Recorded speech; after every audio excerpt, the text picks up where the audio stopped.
Ensinem a quem sabe de tudo a entregar o conhecimento. Na sala de aula é que se forma um cidadão. Na sala de aula é que se muda uma nação. Na sala de aula não há idade nem cor. Por isso aceite e respeite o meu professor. Batam palmas pra ele, que eles merecem.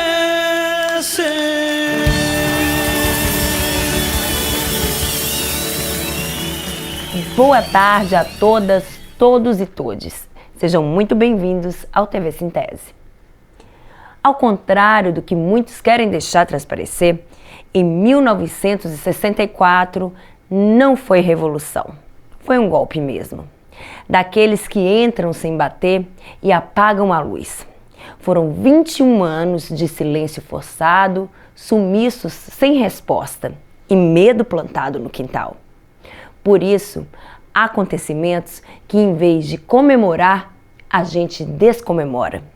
Porque lembrar é resistir. E resistir é não aceitar que a história seja enterrada sob o peso da conveniência. E tem gente querendo repetir o filme. Pior, querendo aplaudir os vilões.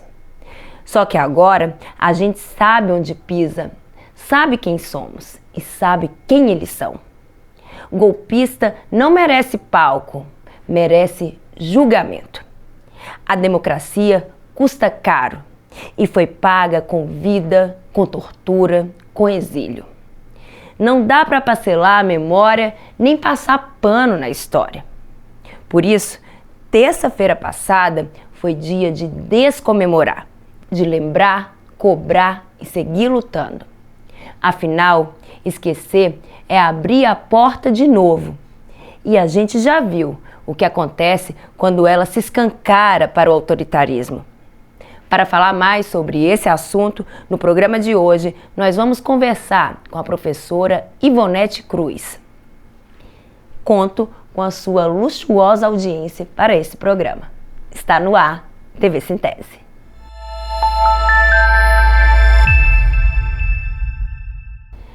Mas antes de conversarmos com Ivonete Cruz, vamos ao nosso quadro O Direito é Seu. Afinal, quem entende seus direitos não pede, exige, não se curva, enfrenta.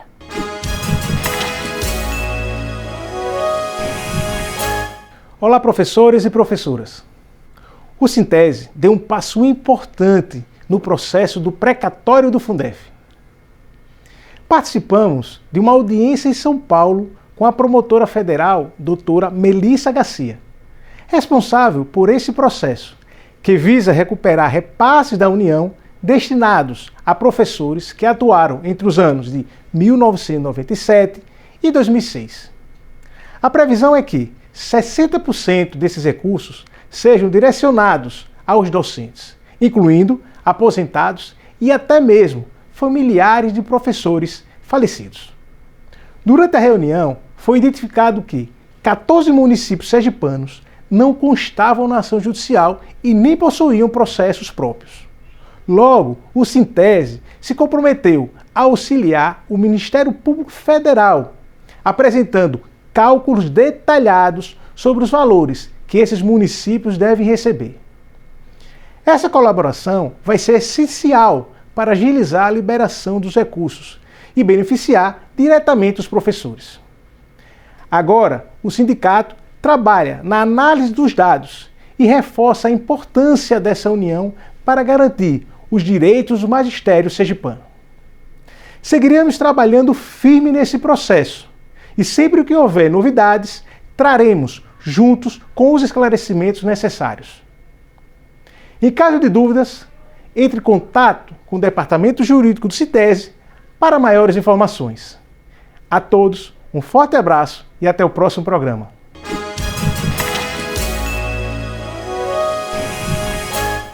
No Cine Resistência de hoje, a gente não vai só apresentar um documentário, a gente vai encarar um espelho. O dia que durou 21 anos revela o que muita gente finge que não sabia. O golpe militar de 1964 teve roteiro gringo, aval da Casa Branca e cenário montado sobre o pretexto de combater o comunismo. No fundo, era só medo do povo acordar demais.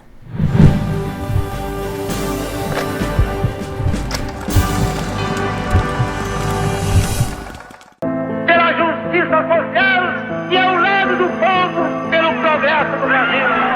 Camilo Tavares, filho de um perseguido político, junta documentos, áudios e imagens para mostrar como os Estados Unidos ajudaram a apagar a luz da democracia no Brasil. E o pior, fizeram isso sorrindo. Hoje, 61 anos depois, ainda tem gente com saudade da mordaça e lambendo as botas do presidente americano, que, como todos estão percebendo, flerta com o autoritarismo. Por isso, esse filme é mais atual do que parece.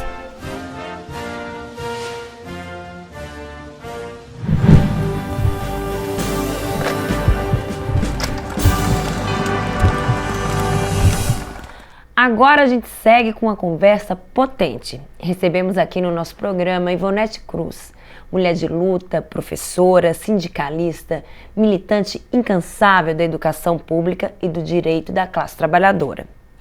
Ela acaba de ser eleita secretária-geral da nova gestão de Sintese pela chapa Esperançar e Lutar.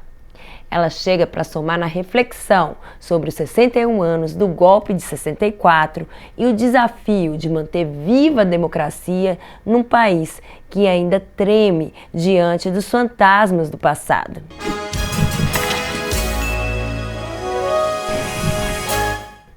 Professora Ivonete, seja muito bem-vinda. Tem um tempinho que não vim aqui no TV Sintese. Com certeza, tem mesmo. Boa tarde.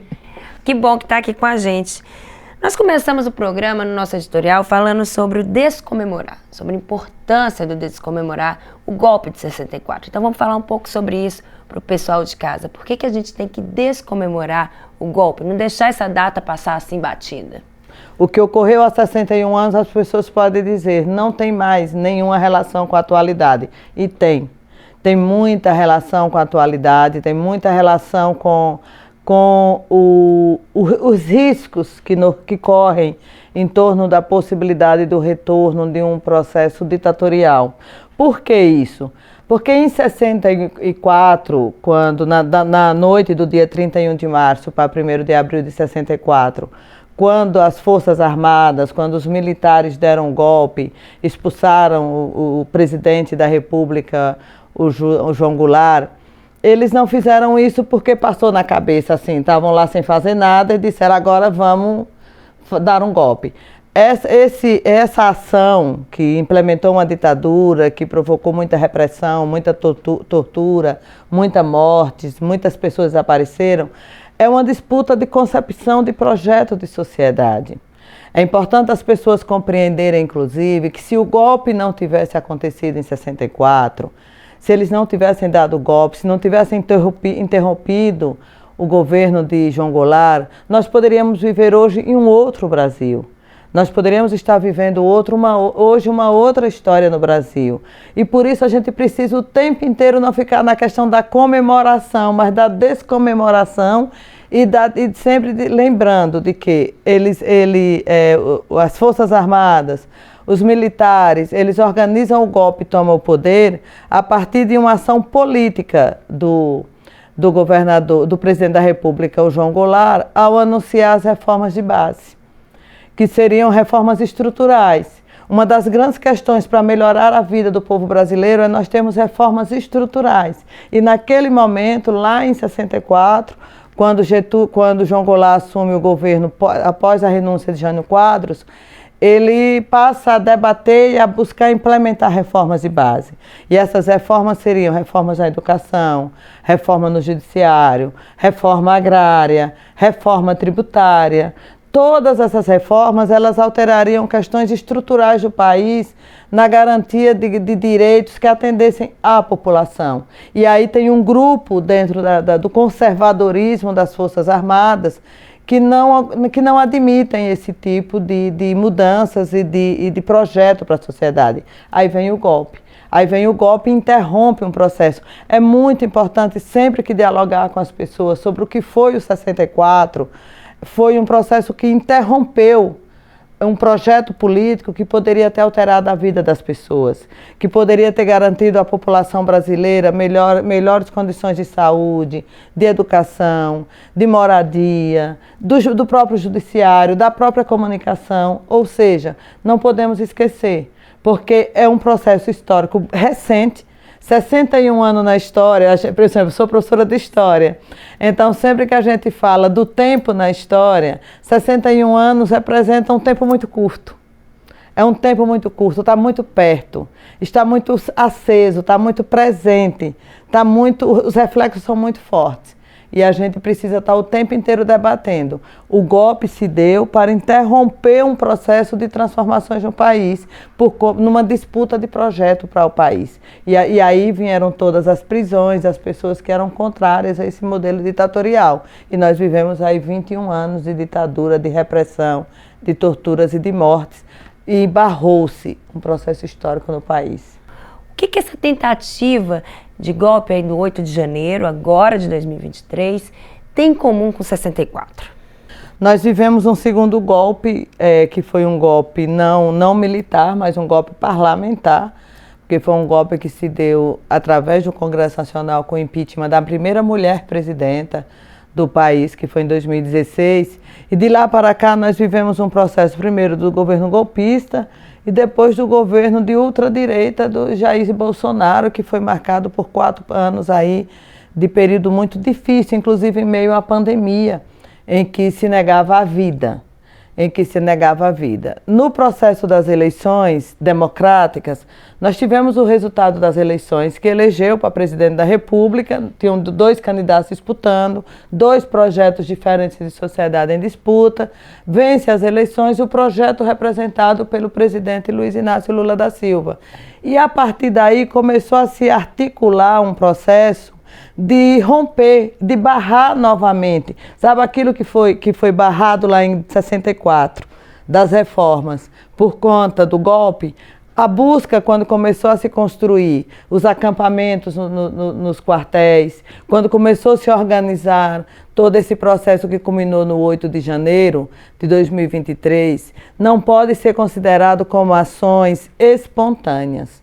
Não há espontaneísmo na política, não há espontaneísmo nessa organização, para que aquelas pessoas pudessem ficar alojadas nos quartéis, para que elas fossem de ônibus a Brasília, para que elas ficassem lá aguardando o comando de invadir os espaços dos poderes. Tudo isso tinha uma articulação muito grande, tudo isso tinham pessoas muito poderosas articulando esse processo. Isso não pode ser considerado algo que foi espontâneo, não tem movimento espontâneo, tem movimento planejado e articulado. E quando se invadiu os 3 poderes, isso é muito, eu acompanhei aquele processo pela televisão e pelas redes sociais aquele domingo inteiro, e assim, de arrepiar, porque assim, a qualquer momento você podia pensar, as Forças Armadas ocuparam o país e o presidente foi deposto e a gente voltaria a uma ditadura.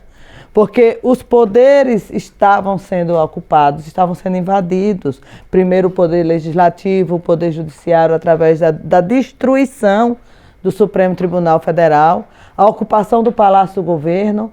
Então, assim, se não tivesse tido muita habilidade naquele processo, para que ele não desencadeasse nenhum processo de convocação da ordem, porque se de repente se convocassem a ordem, convocar a ordem seria suspender o regime democrático de eleições e o comando do país passar ao comando das Forças Armadas. Estava dado o golpe, estava dado o processo ditatorial de novo. Sim, e a gente vê aí certos setores da sociedade nessa postura do deixa disso, vamos virar a página, vamos pacificar o país. O que você diria para pessoas que pensam dessa forma? Ou seja, quais são os riscos de naturalizar uma tentativa de golpe ou minimizar seus impactos? É manter o risco eminente o tempo inteiro. Se simplesmente se coloca, foram pessoas que não sabiam o que estavam fazendo, Eu já ouvi muito essa expressão, aquelas pessoas eram apaixonadas, era resultado de uma paixão incontrolável pelo ex-presidente, que se organizaram livremente para fazer aquela organização. Não existe isso, foram encontrados documentos, tem dados, tem informações, tem provas de que houve toda uma articulação. Então não dá para simplesmente, por nenhum motivo, dizer vamos deixa isso para lá, porque a qualquer momento se articula um outro processo, coordenado por quem defende, por quem é contra o projeto que está hoje, sob o governo do país. Eu não digo sobre o poder, não considero que o Partido dos Trabalhadores, que o presidente Lula esteja no poder. Ele está governando, porque nós temos um Congresso extremamente reacionário, um Congresso onde a grande maioria dos parlamentares são de partidos ou de direita, ou de ultradireita, ou de centro. Então ele precisa o tempo inteiro estar dialogando e estar construindo um processo para governar. E isso passa por concessões que às vezes precisam ser feitas. A gente já vive num país que precisa fazer muita concessão por conta da disputa que se trava entre o executivo e o legislativo e o judiciário. E não dá também para simplesmente dizer deixa para lá um episódio tão grave como foi a tentativa de golpear mais uma vez um país e implementar mais uma vez uma ditadura, porque estava colocado em letras garrafais em todas as faixas que as pessoas usavam naquele período. Intervenção militar já. Quem sabe ler, quem compreende o que quer dizer essas palavras, não tem dúvidas que quem carrega uma bandeira, intervenção militar já, está defendendo a substituição de um governo democrático eleito pelo povo por um regime ditatorial que pode trazer de volta tudo que nós já vivemos. Mortes, torturas, prisões, e isso é o que nós não queremos e por isso seguiremos lutando pela democracia e pela não anistia dos golpistas. Então é isso, professora Ivonete. Palavra de ordem é sem anistia. Sem anistia. Muito obrigada pela sua presença. Espero que não demore tanto a voltar de uma próxima vez. Como sempre, um bate-papo maravilhoso. E acredito que muito bom, que é um momento que a gente tem que refletir, tem que cuidar do nosso país, da nossa democracia, para que os anos de chumbo não voltem. Não voltem. Inclusive, refletir sobre o papel das Forças Armadas. Como é que elas se organizam, como é que elas se estruturam. É importante ver um debate sobre a redemocratização das Forças Armadas. E o camarada Breno Altman, que é o do Opera Mundi, ele dizia, se faz conferência de tudo. Se faz conferência das cidades, da educação, de tudo, mas não se faz conferências da segurança. É algo que não se discute. Por que não se discutir as Forças Armadas? Para que a gente entre num processo de fato, de redemocratização das Forças Armadas e para que nunca mais isso aconteça. Com certeza. Muito obrigada, professora Ivonete. Não tem como defender liberdade com memória fraca. Quando a gente esquece, repete. Quando a gente silencia, consente. Hoje, ao ouvir Ivonete Cruz, fica ainda mais nítido. Democracia se cuida com os dois olhos abertos. Um no presente e outro no passado. O golpe de 64 não ficou para trás, deixou marcas que ainda doem, vozes que ainda gritam por justiça, corpos que ainda não foram encontrados. E o 8 de janeiro de 2023 não foi só um susto, foi um alerta. Quem mandou, pague. Quem financiou, responda. Quem aplaudiu, reflita. É tempo de esperançar lutando, de ocupar a rua com consciência e te garantir que nenhuma farda volte a subjugar o povo. É por isso e para isso que ainda estamos aqui. A gente se vê no próximo sábado. Para você, boa tarde e boa sorte. Ensinem a quem sabe de tudo a entregar o conhecimento. Na sala de aula é que se forma um cidadão. Na sala de aula é que se muda uma nação. Na sala de aula não há idade nem cor. Por isso aceite respeite o meu professor. Batam palmas pra ele, que eles merecem.